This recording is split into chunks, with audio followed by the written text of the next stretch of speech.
So, just, I've been, I've like watched how some about, like, videos about faith and from someone who's about learning how to not let the enemy have control over what she said. But, when you have no, when you don't allow enemy control over, you end up picking your battles wisely. And, it's like when you rebuke the enemy forces that is within you, then you'll allow yourself control over your life. But I'm going to read a few verses from the Gospel of Matthew. This one is about the narrow gate, and it is on Matthew, or chapter 7, verses 13 to 14, that you can enter the God's kingdom only through the narrow gate. The highway to hell is broad, and the gate is wide for many who choose that way. So, that's just, sadly, people unwittingly chose that way because they just they find that, that's what kind of like, because of the conformity in our society, people end up joining the fray with and they do it blindly, which in this society is just, it's like the blind are leading the blind, and that's just kind of the way it goes, the way it seems like. And in verse 14, like, the gateway to life is very narrow and the road is difficult, and only few ever find it, And I know I kind of make an analogy of that, where it's like the highway to heaven is long, narrow, and treacherous, And it's like a highway in Saskatchewan that's been in a bad state of disrepair. It's the road less traveled too, and people are just, and people who are just only the few who are willing to tread those highway he's by stepping as just a step out of there, just he's will ever drive those highways. There's no shoulder, the surface is bumpy and warped, potholes, sinkholes, patches of asphalt missing. Yeah, like, that's kind of like that's a perfect analogy of the road of highway to heaven. Because, and you should know that, the WWE wrestler, The Undertaker, said that once you're in Hell's Gate, there is no turning back, and, and that's true, and, and he also said another way on his speech to Shawn Michaels in this WrestleMania match against him. Sometimes it is hell trying to get to heaven, and it's like sometimes it's like the narrow highway can be that's in a bad disrepair, like Highway 51, which my mom drove on once and will never drive on again. Just it's like a perfect example of going through hell just to get to heaven. It can be, and it makes perfect sense, actually. So when you think about it, it really does. Yeah, it takes longer, but it'll be worth it. So if you're going, of course, from Red Deer, it's just directly east. When you go into Saskatchewan, then you're on that highway. Yeah, no shoulder, not even a shoulder line. I've been on those highways as a kid, and you know what? You have to go. It means you have to. They may slow you down, but it kind of gives you kind of a thrill that it's like, well, you probably know when you go there. Another thing I wanted to say is that I have really finally learned just to.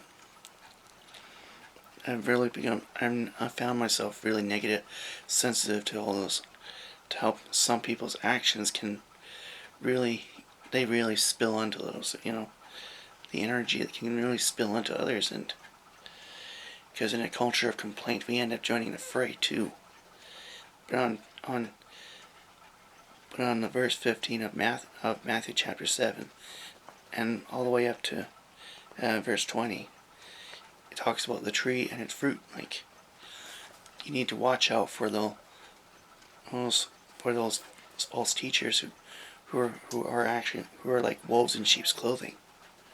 Look at the fruits of their actions, like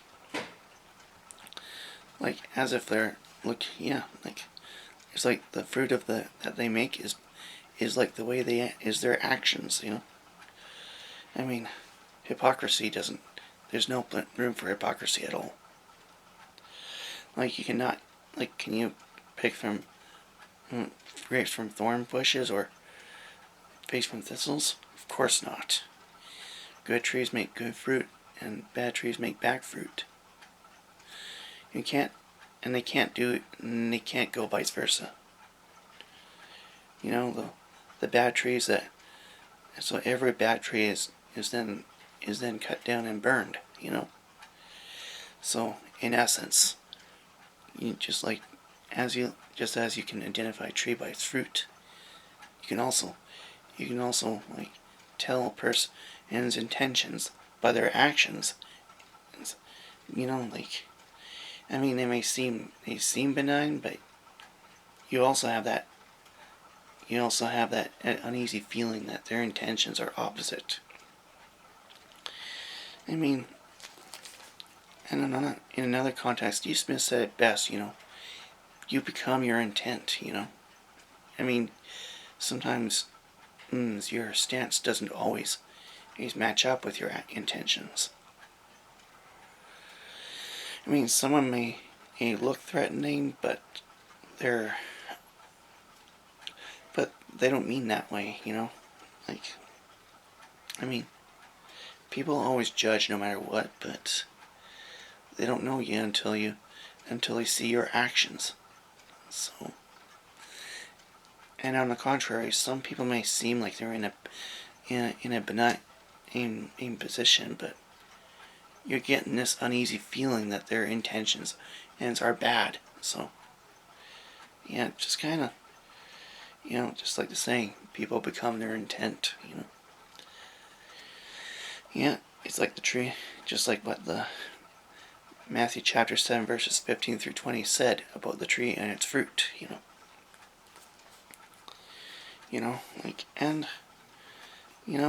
If those who are listening to this, if you ever take heed of this, and if you ever read the Bible about this and the New Testament and kind of keep this in heart, just what you do, you study them, and if they really are trying to do something bad, then you will know. So when I know someone's up to something bad, I remove myself from the situation. Because I rebuke I need to, because I'm going to exercise my power to rebuke those negative energies, and then, that's just kind of the way it goes, Sometimes you try to plant the seed of good faith and all that, but those people just don't appreciate everything. Like, their minds are caught in poverty, and that has nothing to do with material poverty. And the Gospel of Thomas said about how you can make heaven in your life, right where you're living, and what I mean, and like there's two places you're in life, heaven or poverty, and that's just kind of like and those two things are like when you're living, those two are mental states.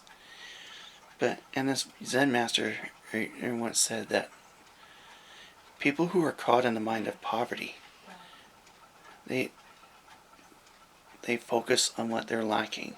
They feel they don't deserve love, and they're ignoring what they've been given. Like, they just want, And I see those kind of people around me. Like, they're always asking for money for something, like probably something for drugs or whatever, or like to satisfy their addictions, like, because if they're asking for a specific amount of money, don't, because it was said and here on Matthew chapter 7 verse 6. Don't waste what's holy on the unholy. Don't throw your pearls to pigs. They'll trample the pearls, then turn and attack you. So, I mean, don't judge them until you know if they're trying to play you. And sometimes you gotta do it like in chess, just play the role of the fool to fool the fool who thinks they are fooling you. So, and I did put it into practice, because there are scammers out there online that will do anything to pull your heart onto your sleeve. I had that done to me, and I didn't, and I was the fool.